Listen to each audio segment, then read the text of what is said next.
ಶ್ರೀ ಗಣೇಶಾಯ ನಮಃ. ಓಂ ಶ್ರೀ ಗುರುಭ್ಯೋ ನಮಃ. ನಮಃ ಸೂರ್ಯಾಯ ಚಂದ್ರಾಯ ಮಂಗಲಾಯ ಬುಧಾಯ ಚ ಗುರು ಶುಕ್ರ ಶನಿಭ್ಯಶ್ಚ ರಾಹವೇ ಕೇತವೇ ನಮಃ. ಹಿಮಕುಂದ ಮೃಣಾಲಾಭಂ ದೈತ್ಯಾನಂ ಪರಮಂ ಗುರುಂ ಸರ್ವಶಾಸ್ತ್ರ ಪ್ರವಕ್ತಾರಂ ಭಾರ್ಗವಂ ಪ್ರಣಮಾಮ್ಯಹಂ. ನಮಸ್ತೆ. ಅಷ್ಟೋ ಆಚಾರ್ಯ ಗುರುಜಿ ಯೂಟ್ಯೂಬ್ ಚಾನಲ್ಗೆ ತಮಗೆಲ್ಲರಿಗೂ ಆದರದ ಸ್ವಾಗತ. ಈಗಾಗಲೇ ಸಬ್ಸ್ಕ್ರೈಬ್ ಮಾಡಿದವರೆಲ್ಲರಿಗೂ ಅನಂತ ಧನ್ಯವಾದಗಳು. ಸಬ್ಸ್ಕ್ರೈಬ್ ಮಾಡಿದವರು ಸಬ್ಸ್ಕ್ರೈಬ್ ಮಾಡಿ ನಮ್ಮನ್ನು ನಿರಂತರ ಪ್ರೋತ್ಸಾಹಿಸಿ ಜ್ಯೋತಿಷ್ಯ ಹಾಗೂ ಧಾರ್ಮಿಕ ವಿಚಾರ ಪ್ರಸಾರಕ್ಕಾಗಿ ನಿಮ್ಮೆಲ್ಲರ ಕೈ ಜೋಡಿಸಿ ಇವತ್ತಿನ ಈ ವಿಡಿಯೋದಲ್ಲಿ ನಾವು ಶುಕ್ರ ಅಸ್ತ ಮತ್ತು ಶುಕ್ರ ನೀಚತ್ವದ ವಿಚಾರವಾಗಿ ವಿಶ್ಲೇಷಣೆ ಮಾಡೋಣ. ಇದೇ ಸೆಪ್ಟೆಂಬರ್ ತಿಂಗಳ 14ರಂದು ರಾತ್ರಿ ಶುಕ್ರ ಗ್ರಹಕ್ಕೆ ಅಸ್ತಮಾನದ ಒಂದು ಘಟನೆ ಸಂಭವಿಸಲಿದೆ ಮತ್ತು ನವೆಂಬರ್ 20ನೇ ತಾರೀಕುವರೆಗೆ ನವೆಂಬರ್ 20ರವರೆಗೆ ಶುಕ್ರನು ಅಸ್ತ ಸ್ಥಿತಿಯಲ್ಲಿ ಇರ್ತಾನೆ. ಎಲ್ಲ ಗ್ರಹಗಳು ಅಸ್ತ ಅಥವಾ ಉದಯ ಅನ್ನೋದನ್ನು ಇರುತ್ತೆ. ಅದೇ ಪ್ರಕಾರ ಗುರುವಿಗೆ ಅಸ್ತ ಇರುತ್ತೆ, ಗುರುವಿಗೆ ಉದಯ ಅಂತ ಇರುತ್ತೆ. ಅದೇ ರೀತಿ ಈಗ ಶುಕ್ರನಿಗೆ ಅಸ್ತ ಎಂಬ ಘಟನೆ ಇದು ಖಗೋಳಿಕವಾಗಿ ಸಂಭವಿಸುವುದಿಲ್ಲ, ಆದರೆ ನಮಗೆ ಭೂಮಿಯಲ್ಲಿ ಇರುವಂಥವರಿಗೆ ಶುಕ್ರನು ಕಾಣದೇ ಇರುವಂಥದ್ದು. ಶುಕ್ರವು ತನ್ನ ಪಥದಲ್ಲಿ ನಿರಂತರ ಚಲನೆಯಲ್ಲಿ ಇದ್ದೇ ಇರುತ್ತೆ. ಹಾಗಾಗಿ ಆ ಶುಕ್ರನ ಒಂದು ಕಕ್ಷೆಯಲ್ಲೇನು ವ್ಯತ್ಯಾಸನ ಆಗೋದಿಲ್ಲ, ಆದರೆ ಭೂಮಿಗೆ ಅದು ಕಾಣಿಸುವುದಿಲ್ಲ ಒಂದಷ್ಟು ಕಾಲ. ಅಂದರೆ ಸೂರ್ಯ ಮತ್ತು ಭೂಮಿಯ ಚಲನೆಯ ಅನುಪಾತದ ಅಥವಾ ವೇಗದ ಅನುಪಾತದ ವ್ಯತ್ಯಾಸದಿಂದಾಗಿ ಕೆಲವೊಂದು ಗ್ರಹಗಳು ಕೆಲವೊಂದು ಕಾಲದಲ್ಲಿ ಅಸ್ತವಾಗುವಂಥದ್ದು, ಕೆಲವೊಂದು ಗ್ರಹಗಳು ವಕ್ರ ಆಗೋದು, ಇದನ್ನೆಲ್ಲ ಹಿಂದೆ ನಾನು ಹೇಳಿದ್ದೇನೆ. ಅದೇ ರೀತಿ ಈಗ ಶುಕ್ರನಿಗೆ ಅಸ್ತ ಅನ್ನೋ ಗತಿ ಬರುತ್ತೆ. ಶುಕ್ರನ ಅಸ್ತಂಗತಿಯು ಜ್ಯೋತಿಷ್ಯದಲ್ಲಿ ಬಹಳ ಒಂದು ಪ್ರಾಮುಖ್ಯತೆಯನ್ನು ಪಡೆದಿದೆ. ಶುಕ್ರನು ಶುಭ ಗ್ರಹ ಎಂದು ಪರಿಗಣಿಸಲ್ಪಟ್ಟಿದ್ದಾನೆ. ಗುರು, ಶುಕ್ರ, ಚಂದ್ರ ಇವೆಲ್ಲ, ಬುಧ ಇವೆಲ್ಲ ಶುಭ ಗ್ರಹಗಳು. ಗುರು, ಚಂದ್ರ, ಬುಧ, ಗುರು, ಶುಕ್ರ ಇವೆಲ್ಲ ಶುಭ ಗ್ರಹಗಳು ಎಂದು ಜ್ಯೋತಿಷ್ಯದಲ್ಲಿ ಪರಿಗಣಿಸಲ್ಪಟ್ಟಿದೆ. ಆ ಶುಭ ಗ್ರಹಗಳಿಗೆ ಅಸ್ತಂಗತಿ ಬಂದಾಗ ವಿವಿಧ ರೀತಿಯ ಆರ್ಥಿಕವಾದ ಇರ್ಬೋದು, ವಿವಿಧ ರೀತಿಯ ಧಾರ್ಮಿಕವಾದ ಇರ್ಬೋದು, ಇನ್ನು ರಾಜಕೀಯವಾದ ಇರ್ಬೋದು, ಎಲ್ಲ ಬೆಳವಣಿಗೆಗಳು ಏರುಪೇರುಗಳು ವ್ಯತ್ಯಾಸಗಳಾಗುವಂಥದ್ದು ಹಿಂದೆ ನಾವು ಕಂಡುಕೊಂಡಿದ್ದೇವೆ. ಹಾಗಾಗಿ ಹಿಂದೆ ಕಂಡ ಐತಿಹಾಸಿಕ ಸತ್ಯಗಿರ್ಬೋದು, ಪ್ರಾವರ್ಣಿಕವಾದ ಘಟನೆಗಳಿರ್ಬೋದು, ಇವೆಲ್ಲವೂ ಆ ಒಂದು ಗ್ರಹಗಳ ಚಲನೆ ಮೇಲೆ ಅವಲಂಬಿತವಾಗಿದೆ ಎಂದು ಯಾವಾಗಲೂ ಹೇಳ್ತಾ ಬರ್ತಾ ಇದ್ದೇನೆ. ಈ ಹಿಂದೆ ನಾನು ಗುರುಗ್ರಹದ ವಕ್ರಗತಿಯ ವಿಡಿಯೋದಲ್ಲಿ ಹೇಳಿದ್ದೇನೆ, ಶನಿಯ ವಕ್ರಗತಿ ಹೇಳಿದ್ದೇನೆ, ಮತ್ತು ಕುಜನ ವಕ್ರಗತಿ, ಆಮೇಲೆ ಈಗ ಇತ್ತೀಚೆಗೆ ಬುಧನ ವಕ್ರಗತಿಯ ವಿಡಿಯೋದಲ್ಲಿ ಸಹ ಹೇಳಿದ್ದೇನೆ. ಆ ಒಂದು ಘಟನೆಗಳನ್ನು ನೀವು ತುಲನೆ ಮಾಡಿ ನೋಡಿಕೊಳ್ಳಿ. ಹಾಗಾದರೆ ಈಗ ಸಂಭವಿಸಿದಂಥ ವಿವಿಧ ರೀತಿಯ ಘಟನೆಗಳು, ಜಾಗತಿಕವಾದ ಏರುಪೇರುಗಳು ಅಥವಾ ಹವಾಮಾನ ವೈಪರೀತ್ಯಗಳು ಅಥವಾ ಇನ್ನಿತರ ಪ್ರಾಕೃತಿಕ ವಿಕೋಪಗಳು, ರಾಜಕೀಯವಾದ ವಿವಿಧ ರೀತಿಯ ಬೆಳವಣಿಗೆಗಳು, ಇವೆಲ್ಲದಕ್ಕೂ ಗ್ರಹಗಳ ಚಲನೆ ಸಂಬಂಧ ಇದೆ ಅನ್ನೋದು ಅನ್ನೋದನ್ನ ಮನಗಾಣಬಹುದು. ಹಾಗಾಗಿ ಆಗಿ ಹೋದ ಘಟನೆಗಳು ಸಹ ಇದರ ಮೇಲೆ ಸಂಬಂಧಪಟ್ಟಿವೆ. ಜೊತೆಗೆ ಇನ್ನು ನಡೆಯುವಂಥ ಭವಿಷ್ಯ ವಿಚಾರದಲ್ಲಿ ಸಹ ಈ ಗ್ರಹಗಳ ಒಂದು ಅಸ್ತಂಗತಿ, ಗ್ರಹಗಳ ಒಂದು ರುಜುಗತಿ, ವಕ್ರಗತಿ ಇವೆಲ್ಲವೂ ಪರಿಣಾಮ ಬೀರುತ್ತೆ. ಹಾಗಾಗಿ ಸೆಪ್ಟೆಂಬರ್ 14ರ ರಾತ್ರಿ ಶುಕ್ರನು ಅಸ್ತನಾದರೆ ಮತ್ತು ನವೆಂಬರ್ 20ರವರೆಗೆ ಅದನ್ನು ಅಸ್ತ ಸ್ಥಿತಿಯಲ್ಲೇ ಇರ್ತಾನೆ, ಅಂದರೆ ಭೂಮಿಗೆ ಕಾಣದಾಗುವಂಥ ಸ್ಥಿತಿಯಲ್ಲಿ ಇರುವಂಥದ್ದು. ಇನ್ನು ಕೆಲವು ಪಂಚಾಂಗಗಳ ವ್ಯತ್ಯಾಸದಿಂದ ಈ ದಿನಾಂಕಗಳನ್ನು ಬದಲಿಸುವಂಥದ್ದಿದೆ. ಇನ್ನು ದೃಕ್ ಪಂಚಾಂಗ ಅನ್ನೋದಿದೆ. ಜೊತೆಗೆ ಈ ಒಂದು ಆರ್ಯಭಟೀಯ ಸಿದ್ಧಾಂತ ರೀತಿ, ವಾಕ್ಯ ರೀತಿ ಪಂಚಾಂಗಗಳ ವಿವಿಧ ರೀತಿಯ ಗಣನೆಗಳಿವೆ. ಆ ಬೇರೆ ಬೇರೆ ಪಂಚಾಂಗಗಳು ಕೆಲವೊಂದು ದಿನಗಳು ವ್ಯತ್ಯಾಸಗಳನ್ನು ಕೊಟ್ಟಿರ್ತಾರೆ. ಕೆಲವೊಂದು ಪಂಚಾಂಗಗಳಲ್ಲಿ ಸೆಪ್ಟೆಂಬರ್ 30 ಕೊಟ್ಟಿದ್ದಂಥ ಇದೆ. ಅದೇ ರೀತಿ ಈಗ ಸಾಮಾನ್ಯವಾಗಿ ನಾವು ಈಗ ಗಣನೆಗೆ ತೆಗೆದುಕೊಳ್ಳುವಂಥ ಪಂಚಾಂಗಗಳ ಅನುಸಾರ ಸೆಪ್ಟೆಂಬರ್ 14 ಅಥವಾ ಸೆಪ್ಟೆಂಬರ್ 15ರಂದು, ಸೆಪ್ಟೆಂಬರ್ 14ರ ರಾತ್ರಿ ಅಥವಾ ಸೆಪ್ಟೆಂಬರ್ 15ರ ಬೆಳಿಗ್ಗೆಗೆ ಲೆಕ್ಕ ಹಾಕುವಾಗ ಅಲ್ಲಿ ಶುಕ್ರನ ಅಸ್ತ ಎಂದು ನಮಗೆ ಕಂಡುಬರುತ್ತೆ. ಸೆಪ್ಟೆಂಬರ್ 14 ಅಥವಾ 15ರಿಂದ ಅಸ್ತ ಆದರೆ ಮತ್ತು ನವೆಂಬರ್ 20 ಅಥವಾ ನವೆಂಬರ್ 22 ಅದು ಉದಯ ಆಗುವಂಥದ್ದು, ಅಂದರೆ ಶುಕ್ರನ ಪುನಃ ಮತ್ತೆ ಕಾಣಿಸಿಕೊಳ್ಳುವಂಥದ್ದು. ಈ ಒಂದು ಅವಧಿ ಸುಮಾರು 68 ದಿನಗಳ ಕಾಲ ಶುಕ್ರನ ಒಂದು ಅಸ್ತಗತಿ ಇರುತ್ತೆ. ಹಾಗಾಗಿ ಅಸ್ತಗತಿಯಲ್ಲಿ ನಮ್ಮಲ್ಲಿ ಜಾಗತಿಕವಾಗಿ ವಿವಿಧ ಪರಿಣಾಮಗಳನ್ನು ಬೀರುವಂಥದ್ದು. ಶುಕ್ರನು ಹಾಗೆ ನಾವು ಹಿಮಕುಂದ ಮೃಣಾಲಾಭಂ ದೈತ್ಯಾನಂ ಪರಮಗುರು ಸರ್ವಶಾಸ್ತ್ರ ಪ್ರವಕ್ತಾರಂ ಭಾರ್ಗವಂ ಪ್ರಣಮಾಮಿ. ಆತನು ದೈತ್ಯ ಗುರು, ಆತನು ಅಸುರ ಗುರು, ಆತನಿಗೆ ಉಶನ, ಆತನಿಗೆ ಕವಿ ಎಂಬ ಹೆಸರಿದೆ, ಉಶನ ಎಂಬ ಹೆಸರಿದೆ, ಭೃಗು ಎಂಬ ಹೆಸರಿದೆ. ಈ ರೀತಿ ಆತನಿಗೆ ಆ ದೈತ್ಯ ಗುರುವಿನ ಪಟ್ಟವನ್ನು ಕೊಟ್ಟಿದ್ದಾರೆ. ಆತನು ನಮ್ಮೆಲ್ಲ ಕಾಮನೆಗಳನ್ನು ಪೂರೈಸುವಂಥ ಒಂದು ಜವಾಬ್ದಾರಿಯುತವಾದ ಗ್ರಹ. ಎಲ್ಲ ಕಾಮನೆಗಳು ಅಂದರೆ ಹಣಕಾಸಿನ ವಿಚಾರ ಇರ್ಬೋದು, ವಿವಾಹದ ವಿಚಾರ ಇರ್ಬೋದು, ಅಥವಾ ಪ್ರೇಮ ಪ್ರಕರಣದ ವಿಚಾರ ಇರ್ಬೋದು, ಅಥವಾ ವಿವಿಧ ರೀತಿಯ ವೈಭೋಗಗಳನ್ನು ಅನುಭವಿಸುವಂಥದ್ದು. ವೈಭೋಗ ಇರುವುದು ಬೇರೆ, ವೈಭವಗಳನ್ನು ಅನುಭವಿಸುವಂಥ ಒಂದು ಶಕ್ತಿ ಇರುವಂಥದ್ದು. ಈಗ ಕೆಲವೊಬ್ಬರಿಗೆ ಬಹಳಷ್ಟು ಹಣಕಾಸು ಸಂಪತ್ತಿರುತ್ತೆ, ಅದನ್ನು ಅನುಭವಿಸುವಂಥ ಒಂದು ಆರೋಗ್ಯ ಇರುವಾಗಲಿ ಅಥವಾ ಅನುಭವಿಸುವಂಥ ಒಂದು ಅದೃಷ್ಟವಾಗಲಿ ಕೆಲವೊಬ್ಬರಿಗೆ ಇರೋದಿಲ್ಲ. ಹಾಗಾಗಿ ಅದೃಷ್ಟ ಸಹ ಆ ಅದೃಷ್ಟವನ್ನು ಕೊಡುವಂಥ ಶುಕ್ರನು. ಶುಕ್ರ ದಶೆಯನ್ನು ಜನರ ಬಾಯಲ್ಲಿ ಯಾವಾಗಲೂ ನಾವು ಕೇಳ್ತಾ ಇರ್ತೀವಿ. ಆತನಿಗೆ ಯಾವುದಾದ್ರೊಂದು ಉತ್ತಮ ಪರಿಸ್ಥಿತಿಗೆ ಅಥವಾ ಅತ್ಯುನ್ನತವಾದ ಶ್ರೀಮಂತಿಗೆ ಹೋದಾಗ ಅವನಿಗೀಗ ಶುಕ್ರ ದಶೆ ಬಂತು ಅಂಥೇಳಿ. ಆ ಶುಕ್ರ ದಶೆ ಅನ್ನೋದು ಜನರಲ್ಲಿ ಅಷ್ಟೊಂದು ಬಾಯಲ್ಲಿ ಜನಜನಿತವಾಗಿದೆ. ಹಾಗಾಗಿ ಶುಕ್ರನು ಇವೆಲ್ಲ ನಮ್ಮ ಆಗು ಹೋಗುಗಳ ಪರಿಣಾಮಕಾರಿಯಾದ ಗ್ರಹ. ಆತನು ಜಾಗತಿಕವಾಗಿ ಸಹ ಪರಿಣಾಮ ಬೀರ್ತಾನೆ, ವೈಯಕ್ತಿಕವಾಗಿ ಪರಿಣಾಮ ಬೀರ್ತಾನೆ. ಆತನು ಚೆನ್ನಾಗಿದ್ದಾಗ ನಿಮ್ಮ ವೈಯಕ್ತಿಕವಾದ ಜಾತಕದಲ್ಲಿ ಕುಂಡಲಿಯಲ್ಲಿ ಆತನ ಒಂದು ಶುಕ್ರನ ಸ್ಥಾನವು ಶುಭಪ್ರದವಾಗಿದೆ, ಆತನ ಉತ್ತಮವಾದ ಸ್ಥಿತಿಯನ್ನು ಕೊಡ್ತಾನೆ. ಈಗ ಶುಕ್ರದಶೆ ಎಲ್ರಿಗೂ ಒಳ್ಳೇದು ಮಾಡುತ್ತೆ ಅನ್ನೋದು ನಂಬಿಕೆ ಅಷ್ಟೇ, ಆದರೆ ಶುಕ್ರದಶೆ ಎಲ್ರಿಗೂ ಒಳ್ಳೇದು ಮಾಡೋದನ್ನು ನಾವು ಕಾಣೋದಿಲ್ಲ. ಯಾಕಂದರೆ ಅಲ್ಲಿ ನಿಮ್ಮ ಜಾತಕದ ಕುಂಡಲಿಯಲ್ಲಿ ಲಗ್ನದಲ್ಲಿ ಅದು ಲಗ್ನದಿಂದ ಶುಕ್ರನ ಸ್ಥಾನ, ಅದು ಚಂದ್ರನಿಂದ ಶುಕ್ರನ ಸ್ಥಾನ, ಇವೆಲ್ಲವೂ ಅಲ್ಲಿ ಗುಣಿಸಲ್ಪಡುತ್ತದೆ. ಅವೆಲ್ಲರ ಅನುಪಾತಕ್ಕೆ ಅನುಗುಣವಾಗಿ ಅಲ್ಲಿ ಶುಕ್ರನು ಶುಭ ಗ್ರಹ ಯುತಿಯನಾಗಿದ್ದರೆ, ಶುಭ ದೃಷ್ಟಿಯುತನು ಬಲಯುತನಾಗಿದ್ದರೆ ಆತನೇ ಆವಾಗ ಒಳ್ಳೆಯ ಫಲವನ್ನು ಕೊಡ್ತಾನೆ. ಇನ್ನು ಶುಕ್ರದಶೆ ಕೆಲವೊಂದು ನಿಮಗೆ ಆ ಶುಕ್ರನು ನೀಚದಲ್ಲಿದ್ದರೆ, ಶುಕ್ರನು ಪಾಪಯುತಿ ಪಡೆದರೆ ಅಥವಾ ಪಾಪ ದೃಷ್ಟಿಗೆ ಒಳಗಾಗಿದ್ದರೆ, ಅಥವಾ ಬೇರೆ ಬೇರೆ ಗ್ರಹಗಳ ಒಂದು ಸಂಪರ್ಕಗಳು ಅದನ್ನು ಚೆನ್ನಾಗಿಲ್ಲದಿದ್ದರೆ, ಅಲ್ಲ ಬಾಂಧವ್ಯದ ಕೊರತೆ ಇದ್ದರೆ, ಇವೆಲ್ಲ ಇದ್ದಾಗ ನಮಗೆ ಶುಕ್ರದಶೆಯನ್ನು ಒಳ್ಳೆಯ ಫಲವನ್ನು ಕೊಡೋದಿಲ್ಲ, ಅಥವಾ ಕೆಲವರಿಗೆ ವ್ಯತಿರಿಕ್ತ ಫಲವನ್ನು ಕೊಟ್ಟಿದ್ದು ಸಹ ನಾವು ಅನುಭವದಲ್ಲಿ ನೋಡಿದ್ದೇವೆ. ಹಾಗಾಗಿ ಶುಕ್ರದಶೆ ಅನ್ನೋದು ಅದು ನಂಬಿಕೆ ಅಷ್ಟೇ. ಎಲ್ರಿಗೂ ಶುಕ್ರದಶೆ ಒಳ್ಳೆಯದು ಮಾಡೋದು, ಅಥವಾ ಶನಿ ದಶೆ ಬಂದಾಗ ಎಲ್ರಿಗೂ ಕೆಟ್ಟದಾಗಲ್ಲ. ಶನಿ ಕೆಲವರಿಗೆ ಶುಭ ಸ್ಥಾನದಲ್ಲಿ, ಕೆಲವರು ಶನಿ ದಶೆಯಲ್ಲಿ ಉನ್ನತ ಸ್ಥಿತಿಯನ್ನು ತಲುಪಿದ್ದು ನಾವು ನೋಡಿರ್ತೇವೆ. ಹಾಗಾಗಿ ವೈಯಕ್ತಿಕವಾಗಿ ಇದನ್ನೆಲ್ಲ ಕೆಲವೊಮ್ಮೆ ಫಲ ವ್ಯತ್ಯಾಸಗಳು ಆಗುತ್ತವೆ. ಈ ರಾಶಿ ಭವಿಷ್ಯನೂ ಅಷ್ಟೇ, ಅದು ಸಾರ್ವಜನಿಕವಾಗಿ ಸರಾಸರಿಯಾದ ಭವಿಷ್ಯ ಆಗುತ್ತೆ. ಕೆಲವೊಬ್ಬರಿಗೆ ನಿಮ್ಮ ಫಲ ವ್ಯತ್ಯಾಸಗಳಾಗುವಂಥ ಸಾಧ್ಯತೆ ಇರುತ್ತೆ. ಹಾಗಾದರೆ ಈಗ ಶುಕ್ರನ ಒಂದು ಫಲ ಈಗ ಸಾರ್ವತ್ರಿಕವಾಗಿ ಹೇಳುವಂಥದ್ದು, ಇದನ್ನು ನೀವು ತುಂಬ ಇದನ್ನು ಚಿಂತಿತರಾಗಬೇಕಾಗಿಲ್ಲ. ಇದನ್ನು ಹೇಳುವಂಥ ಕೆಲವು ರಾಶಿಗಳು ನಿಮ್ಮ ಸ್ವಲ್ಪ ಮುನ್ನೆಚ್ಚರಿಕೆಯನ್ನು ತೆಗೆದುಕೊಳ್ಳಿ. ಅಂದರೆ ಹಣಕಾಸಿನ ವಿಚಾರ ಇರ್ಬೋದು, ನಿಮ್ಮ ದಾಂಪತ್ಯದ ವಿಚಾರ ಇರ್ಬೋದು, ಅಥವಾ ಪ್ರೇಮ ವಿಚಾರ ಇರ್ಬೋದು, ಅಥವಾ ನಿಮ್ಮ ಏನಾದರೂ ಬೆಲೆ ಬಾಳುವ ವಸ್ತುಗಳು, ಒಡವೆಗಳು, ವಸ್ತುಗಳ ವಿಚಾರಗಳು, ಈ ವಿಚಾರದಲ್ಲಿ ಈಗ ಎಲ್ಲರೂ ಸ್ವಲ್ಪ ಎಚ್ಚರಿಕೆಯನ್ನು ವಹಿಸಬೇಕು. ಇನ್ನು ಶುಕ್ರನ ಈಗ ಅಸ್ತನ ಆದಾಗ, ಅಂದರೆ ಸೆಪ್ಟೆಂಬರ್ 15ರಿಂದ ನವೆಂಬರ್ 20ರವರೆಗಿನ ಕಾಲದಲ್ಲಿ ಅಸ್ತಗತಿ ಇರುತ್ತೆ. ಈಗ ಜಾಗತಿಕವಾಗಿ ಎಲ್ಲ ಕೆಲವೊಂದು ವಸ್ತುಗಳು ದುಬಾರಿ ಆಗುವಂಥ ಸಾಧ್ಯತೆ ಇರುತ್ತೆ, ಆರ್ಥಿಕವಾದ ಹಿನ್ನಡೆಗಳು ಆಗುವಂಥ ಸಾಧ್ಯತೆ ಇರುತ್ತೆ. ವಿಶೇಷವಾಗಿ ಈ ಮನೋರಂಜನಾ ಕ್ಷೇತ್ರಗಳು ತುಂಬ ಹೊಡೆತಿರುವಂಥ ಸಾಧ್ಯತೆ, ಸಾಂಸ್ಕೃತಿಕ ರಂಗಗಳು ಹೊಡೆತಿರ್ಬೋದು. ಇನ್ನು ಕಲಾವಿದರು, ಸಾಹಿತಿಗಳು ಅಥವಾ ಕಲೆಗೆ ಸಂಬಂಧಪಟ್ಟವರು, ಇನ್ನು ಭೋಗ ಸಾಮಗ್ರಿಗಳು, ಫ್ಯಾನ್ಸಿ ವಸ್ತುಗಳು, ಇವೆಲ್ಲರೂ ಅಥವಾ ಲಕ್ಸುರಿ ಐಟಮ್ಗಳು, ಇವೆಲ್ಲಗೆ ಹಿನ್ನಡೆ ಆಗುತ್ತೆ. ಅಥವಾ ಇವುಗಳನ್ನು ಉತ್ಪಾದಿಸುವಂಥ ಕಂಪನಿಗಳಿಗೆ ಹಿನ್ನಡೆ ಆಗುವಂಥದ್ದು, ಕೆಲವು ಕಂಪನಿಗಳು ದಿವಾಳಿಯಾಗಿ ಬಾಗಿಲು ಮುಚ್ಚುವಂಥದ್ದು, ಇವೆಲ್ಲ ಸಾಧ್ಯತೆಗಳು ಇರುತ್ತವೆ. ಈ ಕ್ಷೇತ್ರಗಳಲ್ಲಿ ಅಷ್ಟೊಂದು ವ್ಯಾಪಾರಗಳು, ಉದ್ಯೋಗಗಳು ಹಾಕೊಂಡಿಲ್ಲ. ಇನ್ನು ಯಾರ್ಯಾರು ಇಂತಹ ಕ್ಷೇತ್ರಗಳಲ್ಲಿ ಇರ್ತಾರೆ ಅಂಥವರಿಗೆ, ಜೊತೆಗೆ ಈ ದೊಡ್ಡ ದೊಡ್ಡ ಐಷಾರಾಮಿ ಹೋಟೆಲ್ಗಳು, ರೆಸಾರ್ಟ್ಗಳು, ಇವುಗಳಿಗೆ ಸ್ವಲ್ಪ ಹಿನ್ನಡೆ ಆಗುವಂಥದ್ದು, ಕಷ್ಟಗಳು ಅನುಭವಿಸುವಂಥ ರೆಸಾರ್ಟ್ಗಳು, ಇನ್ನು ಇದರ ಭೋಗ ಸಾಮಗ್ರಿಗಳಿಗೆ ತೊಂದರೆ ಉಂಟು. ಇನ್ನು ಮದ್ಯದ ಉತ್ಪನ್ನ, ಮದ್ಯದ ಒಂದು ಮಾರಾಟಗಳಿಗೆ, ಇವುಗಳಿಗೆ ಸಹ ಶುಕ್ರನ ಹಸ್ತಕಾಲದಲ್ಲಿ ಸ್ವಲ್ಪ ಹಿನ್ನಡೆ ಆಗುವಂಥದ್ದು, ತೊಂದರೆಗಳು ಅನುಭವಿಸುವಂಥ ನಷ್ಟಗಳು ಆಗುವಂಥದ್ದು. ಹಾಗಾಗಿ ಶುಕ್ರನು ಈ ಎಲ್ಲ ಭೋಗ ಸಾಮಗ್ರಿಗಳಿಗೆ, ಮನೋರಂಜನೆಗಳಿಗೆ, ಶೃಂಗಾರ ಸಾಮಗ್ರಿಗಳಿಗೆ, ಫ್ಯಾನ್ಸಿ ವಸ್ತುಗಳಿಗೆ, ಲಕ್ಸುರಿಗಳಿಗೆ, ಅಂದರೆ ಐಷಾರಾಮಿ ಅಂತ ಹೇಳಿದ್ರು, ಆ ಐಷಾರಾಮಿ ರಂಗ, ಇವೆಲ್ಲ ಕೆಲವು ಆ ಶುಕ್ರನ ಗ್ರಹ ಬೇಕು, ಅಥವಾ ಇವೆಲ್ಲವೂ ಆ ಶುಕ್ರನ ಒಂದು ವ್ಯಾಪ್ತಿಯಲ್ಲಿ, ಅದರ ಕಾರಕತ್ವದಲ್ಲಿ ಬರುತ್ತವೆ. ಹಾಗೆ ಶುಕ್ರನು ನಮ್ಮ ದಾಂಪತ್ಯಕ್ಕೆ ಪ್ರಮುಖವಾದ ಕಾರಕ.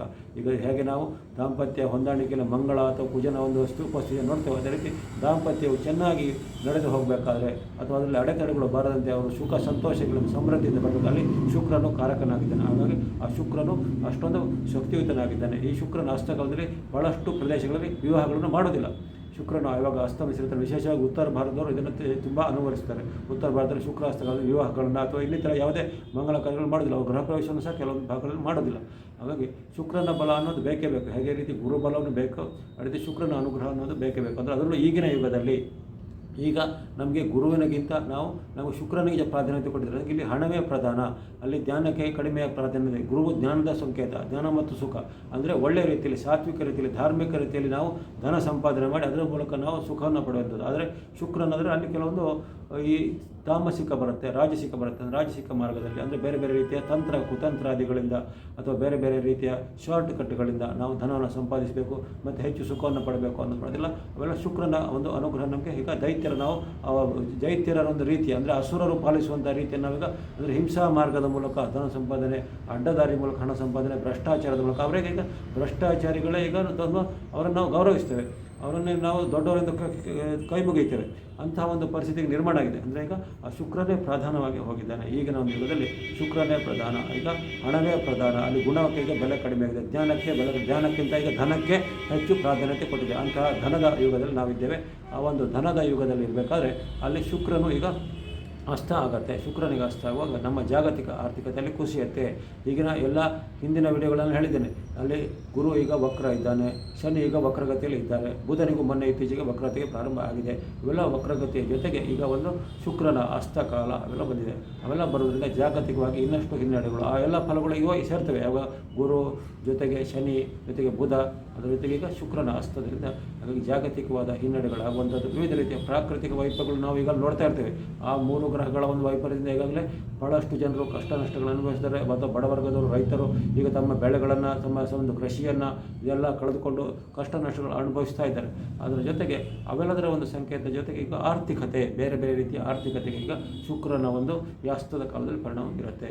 ಅದರ ಜೊತೆಗೆ ಬೇರೆ ಬೇರೆ ರೀತಿಯ ಈ ಕ್ರೈಮ್ಗಳು ಅಥವಾ ಅಪರಾಧಗಳು, ವಿಶೇಷವಾಗಿ ಅತ್ಯಾಚಾರಾದಿಗಳು ಹೆಚ್ಚಾಗುವಂಥದ್ದು, ಜೊತೆಗೆ ದಾಂಪತ್ಯ ಕಲಹಗಳು ಹೆಚ್ಚಾಗುವಂಥದ್ದು, ವಿಚ್ಛೇದನಗಳು, ವೈವಾಹಿಕ ವಿಚ್ಛೇದನಗಳು ಹೆಚ್ಚಾಗುವಂಥದ್ದು, ಗಂಡ ಹೆಂಡತಿಯರ ಮಧ್ಯೆ ಸಾಮರಸ್ಯಗಳು ಕುಂದುಕೊರತೆ ಆಗುವಂಥದ್ದು, ಇನ್ನು ಹೆಚ್ಚಾಗಿ ಯುವತಿಯರು ಅಡ್ಡದಾರಿಯಲ್ಲಿ ಹಿಡುವಂಥದ್ದು, ವ್ಯಭಿಚಾರಾದಿಗಳಿಗೆ ಜಾಸ್ತಿ ಹೋಗುವಂಥದ್ದು, ವ್ಯಭಿಚಾರಗಳು ಅಥವಾ ಅನಾಚಾರಗಳು, ಅತ್ಯಾಚಾರಗಳು ಹೆಚ್ಚಾಗುವಂಥದ್ದು, ಇನ್ನಿತರ ಲೈಂಗಿಕ ಅಪರಾಧಗಳು, ಲೈಂಗಿಕ ಕೃತ್ಯಗಳು, ಇವುಗಳ ಅಪರಾಧಗಳು ಹೆಚ್ಚಾಗುವಂಥದ್ದು, ಇವೆಲ್ಲ ಸಾಧ್ಯತೆಗಳು ಈ ಶುಕ್ರನ ಹಸ್ತಕಾಲದಲ್ಲಿರುತ್ತೆ.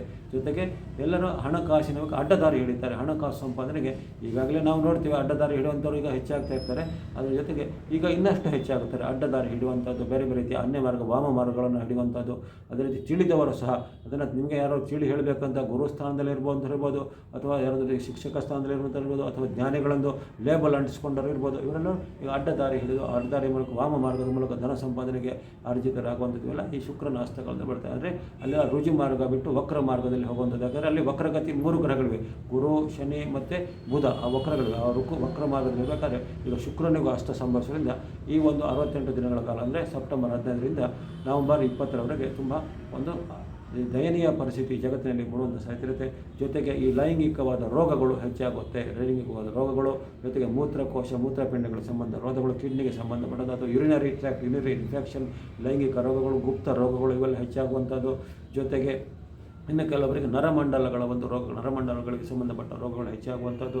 ಇನ್ನು ಈ ಥರ ಕ್ರಿಮಿ ಕೀಟಾದಿಗಳಿಂದ ನರಮಂಡಲಗಳಿಗೆ ಆಗುವಂಥ ಮೆದುಳು ಜ್ವರ ಇತ್ಯಾದಿ ಜ್ವರಗಳು ಕಾಡಿಸುವಂಥದ್ದು, ಇವೆಲ್ಲವೂ ರೋಗದ ಸಾಧ್ಯತೆ ಸಹ ಜಾಗತಿಕವಾಗಿ ಶುಕ್ರನ ಹಸ್ತಕಾಲದಲ್ಲಿ ಬರುತ್ತೆ. ಹಾಗಾಗಿ ಶುಕ್ರನು ಎಷ್ಟು ನಮಗೆ ಪರಿಣಾಮಕಾರಿ, ಅದರಲ್ಲೂ ಈಗಿನ ಯುಗದಲ್ಲಿ, ಆಧುನಿಕ ಯುಗದಲ್ಲಿ ಶುಕ್ರನು ಬಹಳಷ್ಟು ಪ್ರಾಮುಖ್ಯತೆ ಹೊಂದಿದ್ದಾನೆ. ಈಗ ನಮಗೆ ಗುರುವಿಗಿಂತ ಶುಕ್ರ ಮತ್ತು ರಾಹು, ಕೇತು, ಶನಿ ಇವುಗಳೇ ಹೆಚ್ಚು ಪರಿಣಾಮ ಬೀರುವಂಥದ್ದು ಶುಭ ಗ್ರಹಗಳಿಗಿಂತ.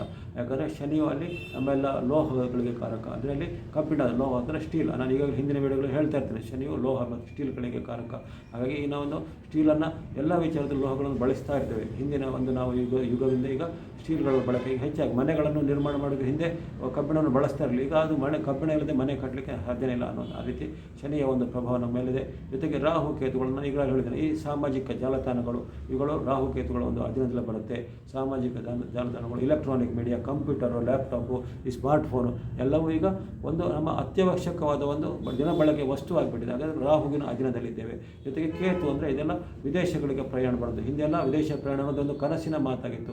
ಎಲ್ಲರೂ ನಮ್ಮ ಒಂದು ಅಕ್ಕಪಕ್ಕದ ರಾಜ್ಯಗಳಿಗೆ ಹೋಗುವಂಥದ್ದು, ಆವಾಗ ನಡ್ಕೊಂಡು ಹೋಗುವಂಥದ್ದು. ಅಂದರೆ 100ಕ್ಕೆ 99% ಜನ ಮಾತ್ರ ಅವರ ಒಂದು ಪಾದಯಾತ್ರೆನೇ, ಎಲ್ಲದು ಕಾಶಿ ಯಾತ್ರೆ ಮಾಡಬೇಕಾದ್ರೆ ಪಾದಯಾತ್ರೆ ಮಾಡಿದ್ದಾರೆ. ಹಾಗಾಗಿ ನಮ್ಮ ಒಂದು 2 ತಲೆಮಾರು ಪಾದಯಾತ್ರೆಗೆ ಹೋಗಿದಂಥ ಇದೆ. ಪಾದಯಾತ್ರೆಯಲ್ಲಿ ಯಾತ್ರೆಗಳನ್ನು ಅಂದರೆ ಕಲಿತ ಕ್ಷೇತ್ರಗಳಿಗೆ ಯಾತ್ರೆ ಮಾಡ್ತಿದ್ದರು. ಈಗ ಅಷ್ಟು ಹಂಗಲ್ಲ. ವಿದೇಶ ಪ್ರಯಾಣ ಅಂದರೆ ಒಂದು ಚಿಟಿಕೆ ಹೊಡೆಯೋದ್ರಲ್ಲಿ ನಾವು ಈಗ ಬೆಳಿಗ್ಗೆ ಇಲ್ಲಿ ಉಪಹಾರ ಮಾಡಿದರೆ ಮಧ್ಯಾಹ್ನ ಊಟಕ್ಕೆ ಬೇರೆ ದೇಶದಲ್ಲಿ ಊಟ ಮಾಡುವಂಥ ಒಂದು. ಹಾಗಾಗಿ ವಿದೇಶ ಪ್ರಯಾಣ ಇಲ್ಲಂದರೆ ಕೇತುವಿನಿಂದ. ಹಾಗಾಗಿ ಈಗ ನಮ್ಮನ್ನು ನಿಯಂತ್ರಿಸುವುದರ ಶುಕ್ರ, ಶನಿ, ರಾಹು, ಕೇತುಗಳು. ಶುಕ್ರ, ಶನಿ, ರಾಹುಗಳ ಪ್ರಭಾವ ಹೇಗಿದೆ. ಹಾಗಾಗಿ ಈಗ ಶನಿಗೆ ವಕ್ರಗತಿ ಇದೆ. ಈಗ ಅದೇ ರೀತಿ ಈಗ ಶುಕ್ರನು ಅಸ್ತಮಿಸ್ತಾನೆ, ಮತ್ತು ಶುಕ್ರನಿಗೆ ನೀಚತ್ವ ಸಹ ಬರಲಿದೆ.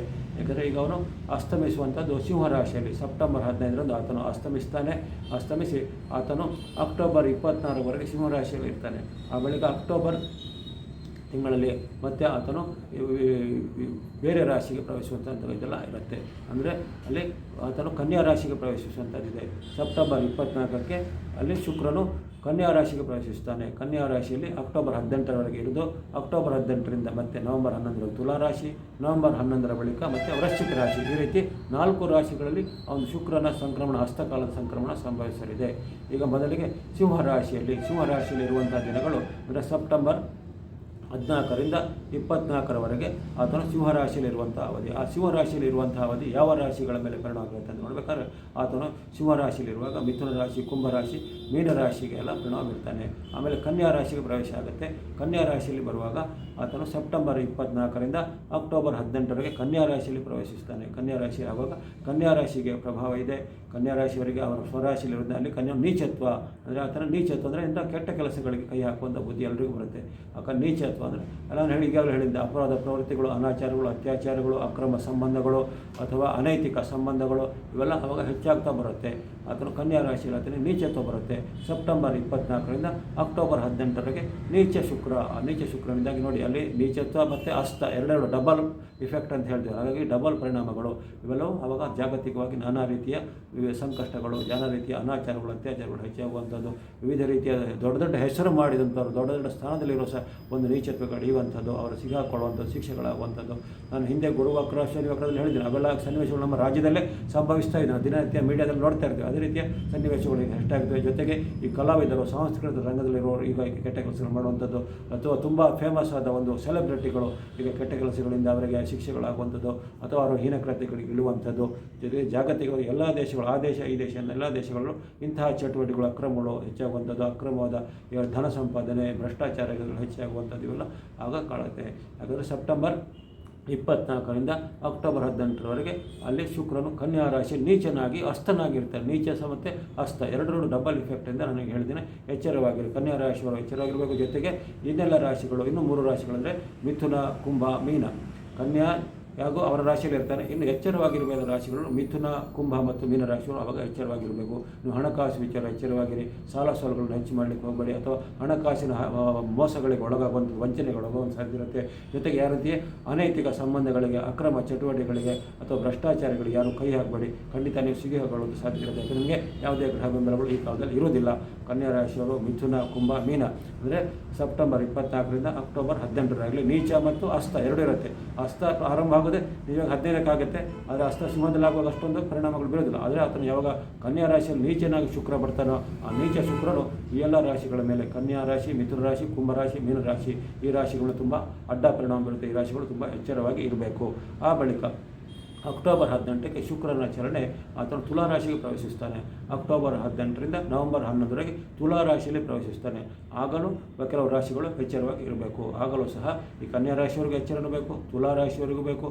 ಜೊತೆಗೆ ಈ ಮೇಷ ರಾಶಿ, ಕಟಕ ರಾಶಿ, ಮೀನ ರಾಶಿ, ಮೇಷರಾಶಿ, ಕಟಕ ರಾಶಿ, ಮೀನ ರಾಶಿಯವರು ಅವಾಗ ಎಚ್ಚರವಾಗಿರಬೇಕು. ತುಲಾ ರಾಶಿಯಲ್ಲಿ ಇರಬೇಕು. ಯಾವಾಗಂದರೆ ಅಕ್ಟೋಬರ್ 18ರಿಂದ ನವೆಂಬರ್ 11ರವರೆಗೆ ತುಲಾ ರಾಶಿ, ಮೇಷರಾಶಿ, ಕಟಕ ರಾಶಿ, ಮೀನ ರಾಶಿ ಈ 4 ರಾಶಿಯವರು ಅವಾಗ ಹಣಕಾಸಿನ ವಿಚಾರ, ಆಗುಹೋಗುಗಳ ವಿಚಾರ ಅಥವಾ ನಿಮ್ಮ ಕೊಡುಕೊಳ್ಳುವ ವಿಚಾರ, ಸಾಲ ಸೋಲಗಳು ಅಥವಾ ಬ್ಯಾಂಕಿಂಗ್ ವ್ಯವಹಾರಗಳು, ಆನ್ಲೈನ್ ಹಣಕಾಸು ಅಥವಾ ನಿಮ್ಮ ದಾಂಪತ್ಯದ ಸಂಬಂಧಗಳು ಇವೆಲ್ಲ ಎಚ್ಚರವಾಗಿರಬೇಕು. ಅಂದರೆ ಈ ಎಲ್ಲ ರಾಶಿಗಳಿಗೆ ದಾಂಪತ್ಯ ಸಂಬಂಧದಲ್ಲಿ ಕೊರತೆ ಬರುವಂಥದ್ದು, ಗಂಡ ಹೆಣ್ಣಿನ ಜಗಳ ಬೀಳುವಂಥದ್ದು ಅಥವಾ ನಿಮ್ಮ ಜಗಳಗಳು ವಿಚ್ಛೇದನದ ಮಟ್ಟಿಗೆ ಹೋಗುವಂಥ ಸಾಧ್ಯತೆಗಳು ಈ ರಾಶಿಯವರಿಗೆ ಆಗಿರುತ್ತೆ. ಕನ್ಯಾ ರಾಶಿ, ತುಲಾ ರಾಶಿ ಹೇಳಿದ್ದೇನೆ, ನಿಮ್ಮ ರಾಶಿಯಲ್ಲೇ ಇರುವಂಥದ್ದು ಶುಕ್ರ. ಆವಾಗ ಆ ಬಳಿಕ ಈ ಮಿಥುನ ರಾಶಿ, ಕುಂಭರಾಶಿ, ಮೀನರಾಶಿಯವರು, ಮೇಷರಾಶಿ, ಕಟಕ ರಾಶಿಯವರು, ಮೀನರಾಶಿಯವರು ತುಂಬ ಎಚ್ಚರವಾಗಿ ಇರಬೇಕು. ಅದರಲ್ಲಿ ನವೆಂಬರ್ 11ರವರೆಗೆ ತುಲಾ ರಾಶಿಯಲ್ಲಿ ಸ್ವಕ್ಷೇತ್ರದಲ್ಲಿ ಇರ್ತಾರೆ. ಸ್ವಕ್ಷೇತ್ರದಲ್ಲಿ ಆತನಿಗೆ ಅಸ್ತ ಬೀಸುವಾಗ ಅವಾಗ ಹೆಚ್ಚು ಕಷ್ಟ ನಷ್ಟಗಳು ಆಗುತ್ತವೆ ಆ ರಾಶಿಯವರಿಗೆ. ಕನ್ಯಾ ರಾಶಿಯಲ್ಲಿದ್ದ ಕನ್ಯಾ ರಾಶಿಯವರಿಗೆ, ತುಲಾ ರಾಶಿಗಳು ತುಲಾ ರಾಶಿಯವರಿಗೆ. ಜೊತೆಗೆ ಅವರ ಒಂದು ಶುಕ್ರನ ದೃಷ್ಟಿಗಳು ಅಂದರೆ ಕುದೃಷ್ಟಿ, ಗೋಚಾರದಲ್ಲಿ ಕೆಟ್ಟ ಫಲವನ್ನು ಕೊಡುವಂಥ ರಾಶಿಗಳು, ಗೋಚಾರದಲ್ಲಿ ಕೆಟ್ಟ ಫಲವಂಥ ರಾಶಿಗಳು ಆಗಲೇ ಹೇಳಿದಂಗೆ ಅಕ್ಟೋಬರ್ 18ರವರೆಗೆ ಮಿಥುನ, ಕುಂಭ, ಮೀನರು ಎಚ್ಚರವಾಗಿರಿ. ಜೊತೆಗೆ ನವೆಂಬರ್ 11ರವರೆಗೆ ಮೇಷ, ಕಟಕ, ಮೀನರಾಶಿಯವರು ಎಚ್ಚರವಾಗಿ, ಮೀನರಾಶಿಯವರು ನವೆಂಬರ್ 11ರವರೆಗೂ ಎಚ್ಚರವಾಗಿ ಇರಬೇಕು. ಅಂದರೆ ನಿಮಗೆ ಎಲ್ಲ ಹಿನ್ನಡೆಗಳಾಗುವಂಥದ್ದು, ಇನ್ನು ಕೆಲವರಿಗೆ ವೈವಾಹಿಕ ಸಂಬಂಧಗಳು ಮುರಿದು ಬರುವಂಥದ್ದು, ವೈವಾಹಿಕ ಸಂಬಂಧ ಜಗಳಗಳು ಬರುವಂಥದ್ದು ಅಥವಾ ಮದುವೆ ಪ್ರಯತ್ನದಲ್ಲಿ ಹಿನ್ನಡೆ, ಮದುವೆ ಪ್ರಯತ್ನದಲ್ಲಿ ವೇಗ ಕೊರತೆ ಆಗುವಂಥದ್ದು ಅಥವಾ ಒಮ್ಮೆ ನೋಡಿದ ಅಥವಾ ಫಿಕ್ಸ್ ಆದ ಸಂಬಂಧಗಳು ಮತ್ತೆ ಮುರಿದು ಬೀಳುವಂಥದ್ದು, ಯಾವುದಾದ್ರೂ ಅಡ್ಡ ಮಾತುಕತೆಗಳು ಬರುವಂಥದ್ದು ಇವೆಲ್ಲ ರಾಶಿಯವರಿಗೆ ಇರುತ್ತೆ. ಹಾಗೆ ನೀವು ಸ್ವಲ್ಪ ಎಚ್ಚರವಾಗಿ ಇರಬೇಕು. ಆ ಬಳಿಕ ನವೆಂಬರ್ 11ರಿಂದ ಮತ್ತೆ ಕೊನೆಯ ಒಂದು 8-10 ದಿನಗಳು ಅಂದರೆ ಒಂದು 20ರವರೆಗೆ ಆತನು ವೃಶ್ಚಿಕ ರಾಶಿಯಲ್ಲಿ ಇರ್ತಾನೆ. ನವೆಂಬರ್ 11ರಿಂದ ನವೆಂಬರ್ 20ರವರೆಗೆ ವೃಶ್ಚಿಕ ರಾಶಿಯಲ್ಲಿ ಇರುವಂತಹ ಅವಾಗ ಸ್ವಲ್ಪ ದಿನಗಳು ವೃಶ್ಚಿಕ ರಾಶಿಗಳು ಸ್ವಲ್ಪ ಎಚ್ಚರವಾಗಿ ಇರಬೇಕಾಗುತ್ತೆ. ಹಾಗಾಗಿ ಈ ಒಂದು ಶುಕ್ರನ ಒಂದು ಹಸ್ತಕಾಲ, ಶುಕ್ರನ ನೀಚತ್ವ ಕಾಲದಲ್ಲಿ ಅಂದರೆ ಸೆಪ್ಟೆಂಬರ್ 15ರಿಂದ ಆರಂಭ ನೀಚ ಪ್ರಾರಂಭ ಆಗುತ್ತೆ. ಆತನು 24ರವರೆಗೆ ಸಿಂಹರಾಶಿಯಲ್ಲಿ ಇರ್ತಾನೆ. ಆವಾಗ ಹೆಚ್ಚೇನು ಅವಾಗ ಕೆಡುಕುಗಳನ್ನು ಅಷ್ಟೊಂದು ಕಂಡು ಬರೋದಿಲ್ಲ. ಆದರೂ ಸಹ ಸಿಂಹರಾಶಿಯವರು ಕನ್ಯಾ ರಾಶಿಯವರು ಸ್ವಲ್ಪ ಎಚ್ಚರವಾಗಿರಬೇಕು. ಆ ಬಳಿಕ ಸೆಪ್ಟೆಂಬರ್ 24ರಿಂದ ಅಕ್ಟೋಬರ್ 18ರ ಅವಧಿ ತುಂಬ ಒಂದು ಗಂಭೀರವಾಗಿದ್ದಾಗ ನೀಚತ್ವದಲ್ಲಿರುವ ಶುಕ್ರ ಜೊತೆಗೆ ಹಸ್ತದಲ್ಲಿರುವ ಶುಕ್ರ ನೀಚ ಮತ್ತು ಹಸ್ತದ ಒಂದು ದ್ವಿಗುಣದ ಪರಿಣಾಮ ಆಗುವಂಥದ್ದು. ಅದು ಕನ್ಯಾ ರಾಶಿ ಮೇಲಾಗುತ್ತೆ, ತುಲಾ ರಾಶಿ ಮೇಲಾಗುತ್ತೆ, ಮಿಥುನ ರಾಶಿ ಆಗುತ್ತೆ, ಕುಂಭ ರಾಶಿ ಆಗುತ್ತೆ, ಮೀನ ರಾಶಿ ಮೇಲಾಗುತ್ತೆ. ಆ ಬಳಿಕ ನವೆಂಬರ್ 11ರ ಬಳಿಕನೂ ಕರ್ವ ರಾಶಿಗಳು ಬರುತ್ತೆ. ಅದನ್ನು ಹೇಳಿದರೆ ಮೇಷರಾಶಿಯವರು, ಕಟಕ ರಾಶಿಯವರು, ಮೀನ ರಾಶಿಯವರು ನೀವು ಎಚ್ಚರವಾಗಿ ಇರಬೇಕು. ಈ ರಾಶಿಗಳಿಗೆ ನೀವು ಸ್ವಲ್ಪ ಎಚ್ಚರವಾಗಿ ಇರುವಂಥದ್ದು. ಜೊತೆಗೆ ಇಂಥ ಹಣಕಾಸು ವಿಚಾರದಲ್ಲಿ ನನಗೆ ಹೇಳಿದಂಗೆ ಯಾವುದೇ ರೀತಿಯ ಅಕ್ರಮಗಳಿಗೆಲ್ಲ ಕೈ ಹಾಕುವಂಥದ್ದನ್ನು ಮಾಡಲಿಕ್ಕೆ ಹೋಗಬೇಡಿ. ಶುಕ್ರನು ಆತನು ಶುಭವಾಗಿದ್ದಾಗ ಶುಭ ಫಲವನ್ನೇ ಕೊಡ್ತಾನೆ. ಆತನು ನೀಚನಾಗಿದ್ದಾಗ ಅಥವಾ ಆತನ ಹಸ್ತದಲ್ಲಿದ್ದಾಗ ಕೆಟ್ಟ ಫಲವನ್ನೇ ಕೊಡುವಂಥದ್ದು. ಹಾಗಾಗಿ ಶುಕ್ರದಶೆ ಅನ್ನೋದು ಯಾವಾಗಲೂ ಒಳ್ಳೆಯದನ್ನೇ ಮಾಡೋದಿಲ್ಲ. ಶುಕ್ರನಿಗೆ ಇಂಥ ಒಂದು ಸ್ಥಿತಿಗಳು ಬಂದಾಗ, ಹಸ್ತದ ಸ್ಥಿತಿ ಬಂದಾಗ, ನೀಚದ ಸ್ಥಿತಿ ಬಂದಾಗ ಆವಾಗ ಎಲ್ಲ ಕೆಟ್ಟ ಪರಿಣಾಮಗಳಾಗುವಂಥ. ಇನ್ನು ವಿಶೇಷವಾಗಿ ಯಾರ ಜಾತಕದಲ್ಲಿ ಶುಕ್ರನು ಪಾಪಸ್ಥಾನದಲ್ಲಿ, ನೀಚ ಸ್ಥಾನದಲ್ಲಿ ಅಥವಾ ಪಾಪಿಗಳ ಯುತಿಗಳಿದ್ದರೆ ಅವರಿಗೆ ಸ್ವಲ್ಪ ಈ ಅಡ್ಡ ಪರಿಣಾಮಗಳು ಹೆಚ್ಚಾಗಲಿವೆ. ಇನ್ನು ಈ ಶುಕ್ರನ ಒಂದು ಈ ಸ್ಥಿತಿ ಬಂದಾಗ ನಾವು ಯಾವ ರೀತಿಯ ಪರಿಹಾರಗಳನ್ನು ಮಾಡಿಕೊಳ್ಬೇಕು. ಶುಕ್ರನು ಆತನು ದೈತ್ಯ ಗುರು, ಆತನಿಗೆ ಹೇಳಿದ್ರೆ ದೈತ್ಯ ಗುರು ಅಂತ ಹೇಳಿದ್ವಿ. ಹಿಮಕೊಂದ ಮರಣಲಾಭಂ ದೈತ್ಯನಂ ಪರಮ ಗುರು ಸರ್ವಶಾಸ್ತ್ರ ಪ್ರವಕ್ತರಂ ಭಾರ್ಗವಂ ಪ್ರಣಮಾಮ್ಯಹಂ ದೈತ್ಯ ಮಂತ್ರಿ ಗುರುಸ್ತೇಷಾಂ ಪ್ರಾಣದಶ್ಚ ಮಹಾಮತಿ ಗುರು ಪ್ರಭುಸ್ತಾರ ಗ್ರಹಣಾಂಚ ಪೀಡಾಹರತು ಮೇ ಪ್ರಭು ಅಂತ ಹೇಳ್ತಾರೆ. ಆತನು ದೈತ್ಯರಿಗೆ ಒಂದು ಮಂತ್ರಿಯಾಗಿದ್ದಾನೆ. ಅಂದರೆ ಅಸುರರ ಮಂತ್ರಿಯಾಗಿದ್ದಾನೆ, ಅಸುರರಿಗೆ ಆಚಾರ್ಯ ಆಗಿದೆ. ಯಾವ ರೀತಿ ಸೂರಗುರು ಅಥವಾ ಬೃಹಸ್ಪತಿಯು ಗುರುಗಳ ದೇವತೆಗಳ ದೇವತೆಗಳ ಆಚಾರ್ಯ ಆಗುತ್ತೆ. ಈತನು ಗುರು ಹೌದು, ಈತನು ಆಚಾರ್ಯನೂ ಹೌದು, ಜೊತೆಗೆ ಮಂತ್ರಿಯೂ ಹೌದು. ಹಾಗಾಗಿ ಮಂತ್ರಾಲೋಚನೆ ಮಾಡೋದು ಆತನ ಒಂದು ನಾವು ನವಗ್ರಹ ಸ್ತೋತ್ರಗಳನ್ನು ಓದುವಂಥದ್ದು ಅಥವಾ ಶುಕ್ರನಿಗೆ ಸಂಬಂಧಪಟ್ಟ ನಾನು ಈಗಾಗಲೇ ಹೇಳಿದಂತೆ ಹಿಮಕುಂದ ಮರಣಲಂ ದೈತ್ಯನಂ ಪರಮರು ಸರ್ವಶಾಸ್ತ್ರ ಪರಂ ಭಾರ್ಗವಂ ಪ್ರಣಮಾಮಿ ಈ ಸ್ತೋತ್ರವನ್ನು ಹೇಳಿಕೊಳ್ಳಿ. ಅಥವಾ ನಿಮಗೆ ಪೂರ್ತಿಯಾಗಿ ಹೇಳಿಕೊಳ್ಳುವಂಥ ನವಗ್ರಹ 9 ಸ್ತೋತ್ರಗಳಲ್ಲಿ ಈ ಒಂದು ಶ್ಲೋಕವನ್ನು ಹೇಳ್ಕೊಳ್ಬೋದು. ಜೊತೆಗೆ ಪೀಡಾ ಪರಿಹಾರ ಸ್ತೋತ್ರ ದೈತ್ಯ ಮಂತ್ರಿ ಗುರುಸ್ತೇಷ ಪ್ರಾಣದಶ್ಚ ಮಹಾಮತಿ ಪ್ರಭುಸ್ತಾರ ಗ್ರಹಣಾಂಚ ಪೀಡಾ ಹರತು ಮೇ ಭೃಗು ಈ ಪೀಡಾ ಪರಿಹಾರ ಸ್ತೋತ್ರ ಇವೊಂದನ್ನು ಹೇಳ್ಕೊಳ್ಳಿ. ನವಗಳ 9 ಸ್ತೋತ್ರಗಳಿದೆ, 9 ಹೇಳ್ಬೋದು. 9 ಹೇಳಿದ್ರೆ ಅನ್ನೋದು ಒಳ್ಳೆಯದೇ, ಅಥವಾ 9 ಹೇಳಲಿಕ್ಕೆ ಅಸಾಧ್ಯ ಆದವರು ಈ ರಾಶಿಗಳವರು ಯಾಕಂದರೆ ಸ್ವಲ್ಪ ಈ ಒಂದು ಪೀಡಾ ಪರಿಹಾರ ಸ್ತೋತ್ರವನ್ನು ಹೇಳಿಕೊಳ್ಳಿ. ಜೊತೆಗೆ ಈ ಮಹಾಲಕ್ಷ್ಮಿ ತಾಯಿ ಆರಾಧನೆ, ದೇವಿ ಮಹಾಲಕ್ಷ್ಮಿ ಅಥವಾ ಮಹಾಲಕ್ಷ್ಮಿ ದೇವಸ್ಥಾನ ಇದ್ದರೆ ಮಹಾಲಕ್ಷ್ಮಿ ದೇವಸ್ಥಾನ ಬೇರೆ ದೇವಿಗಳು ಹೆಣ್ಣು ದೇವತೆಗಳನ್ನು ಆರಾಧನೆ ಮಾಡುವಂಥದ್ದು. ಅಂತ ಚಾಮುಂಡೇಶ್ವರನಾಗತ್ತೆ, ರಾಜರಾಜೇಶ್ವರನಾಗತ್ತೆ, ಲಲಿತಾಂಬಿಕೆ, ದುರ್ಗಾ ಪರಮೇಶ್ವರಿ ಇಂಥ ಯಾವುದೇ ಒಂದು ದೇವಿಯ ಸನ್ನಿಧಾನಗಳಿಗೆ ನೀವು ಶುಕ್ರವಾರದಿಂದ ಭೇಟಿ ನೀಡುವಂಥದ್ದು. ಅದು ಶುಕ್ರವಾರದಿಂದ ಸೇವೆಗಳನ್ನು ಕುಂಕುಮಾರ್ಚನೆ, ಪುಷ್ಪಾರ್ಚನೆ ಇತ್ಯಾದಿಗಳನ್ನು ಸಲ್ಲಿಸುವಂಥದ್ದು.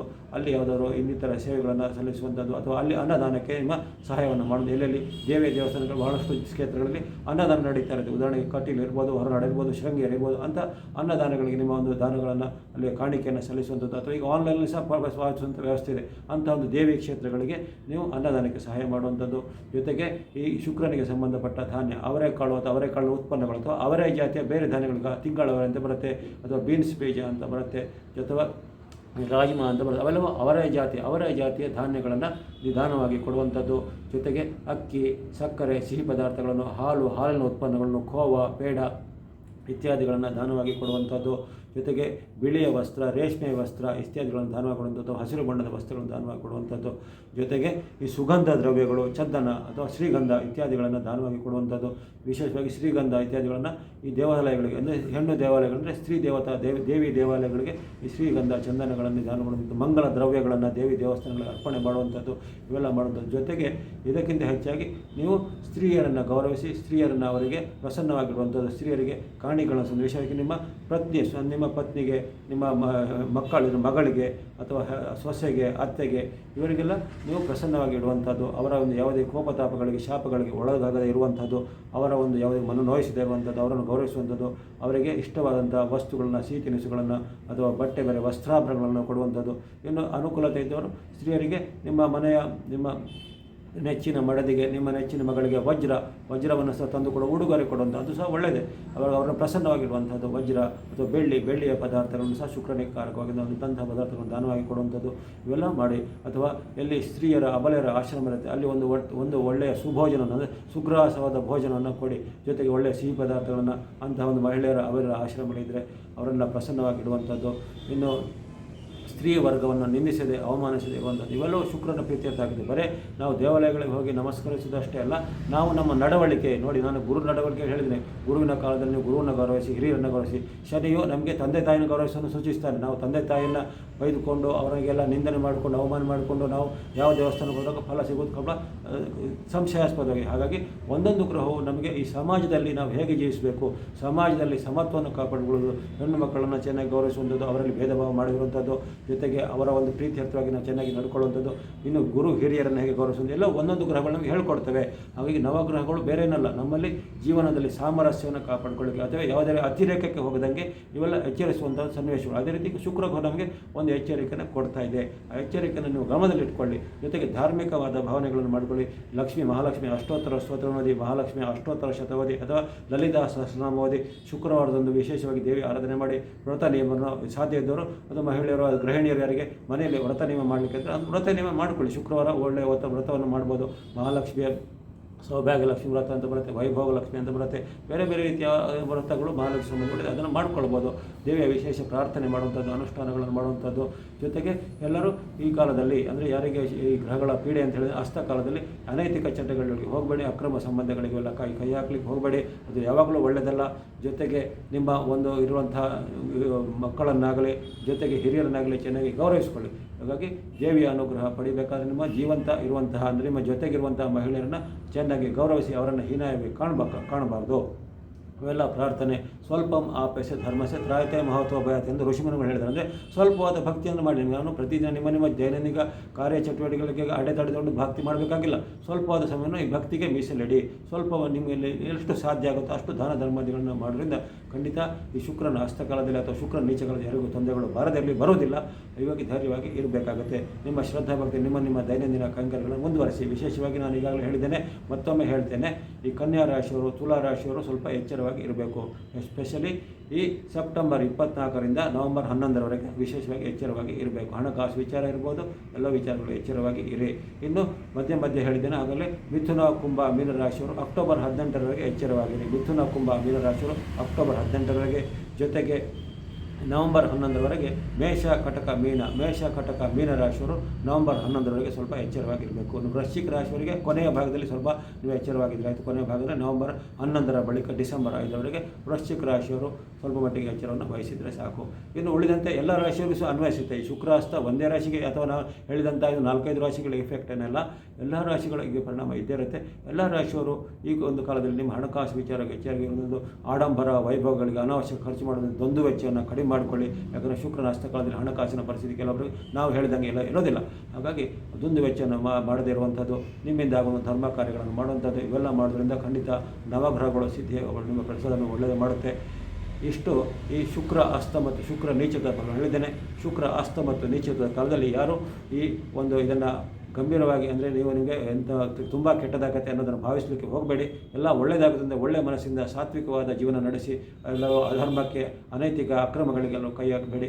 ಎಲ್ಲರಿಗೂ ಆ ಪರಮಾತ್ಮನು ಅಲ್ಲದೆ ನವಗ್ರಹಗಳು ಸನ್ಮಾನಗಳು ಉಂಟು ಮಾಡಿ ಪ್ರೋತ್ಸಾಹಿಸಿದವರಿಗೆ ಸಬ್ಸ್ಕ್ರೈಬ್ ಮಾಡಿದವರಿಗೆ ಮತ್ತೊಮ್ಮೆ ಅನಂತರ ಧನ್ಯವಾದಗಳು. ನಿಮ್ಮೆಲ್ಲರ ಪ್ರೋತ್ಸಾಹ ನಿರಂತರ ಸಿಗಲಿ. ಸಬ್ಸ್ಕ್ರೈಬ್ ಮಾಡಿ ಹಾಗೂ ನಿಮ್ಮ ಈ ನೋಟಿಫಿಕೇಷನನ್ನು ಆನ್ ಮಾಡಿಕೊಳ್ಳಿ. ಬೆಲ್ ಬಟನ್ನಿಂದ ಮುಂದಿನ ವೀಡಿಯೋಗಳು ನಿಮಗೆ ನೋಟಿಫಿಕೇಷನ್ ಬರುತ್ತೆ. ಸರ್ವೇಷಾಂ ಸನ್ಮಂಗಲಾನಿ ಭವಂತು.